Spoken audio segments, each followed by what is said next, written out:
السلام علیکم ورحمۃ اللہ۔ وضو تو ہم نماز کے لیے ویسے بھی کرتے ہیں، نماز کے لیے وضو ضروری ہے، لیکن اگر وضو کرنے سے پہلے یہ مختصر سی دعا جو کہ صرف 2 لفظ ہیں، اگر یہ پڑھ لیں گے تو انشاءاللہ عز و جل جب تک آپ کا وضو قائم رہے گا آپ کو ثواب ملتا رہے گا، آپ کے نامہ اعمال میں نیکیاں لکھی جاتی رہیں گی جب تک وہ وضو قائم رہے گا۔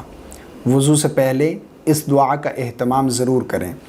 حضرت ابو ہریرہ رضی اللہ تعالی عنہ فرماتے ہیں کہ رسول اللہ صلی اللہ علیہ وسلم نے ارشاد فرمایا کہ اے ابو ہریرہ، جب تم وضو کرو تو وضو سے پہلے اس دعا کو پڑھا کرو۔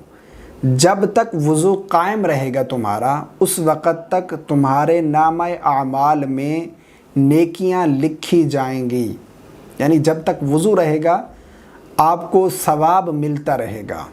بہت ہی آسان دعا ہے، وضو سے پہلے اس دعا کو پڑھنا سنت بھی ہے، نبی کریم صلی اللہ علیہ وسلم کی سنت ہے یہ دعا پڑھنا، اور سنت پر عمل کرنے کا بھی ثواب ملے گا۔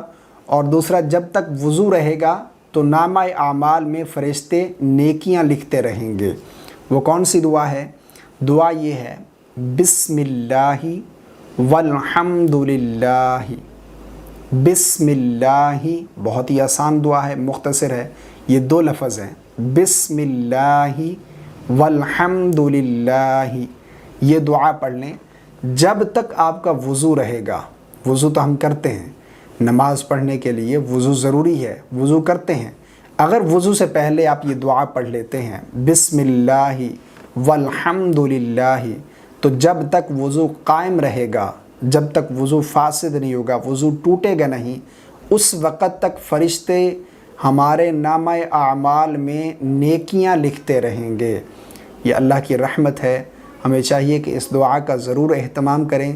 یہ نبی کریم صلی اللہ علیہ وسلم کی سنت بھی ہے۔ دعاؤں میں یاد رکھیے گا۔ السلام علیکم ورحمۃ اللہ۔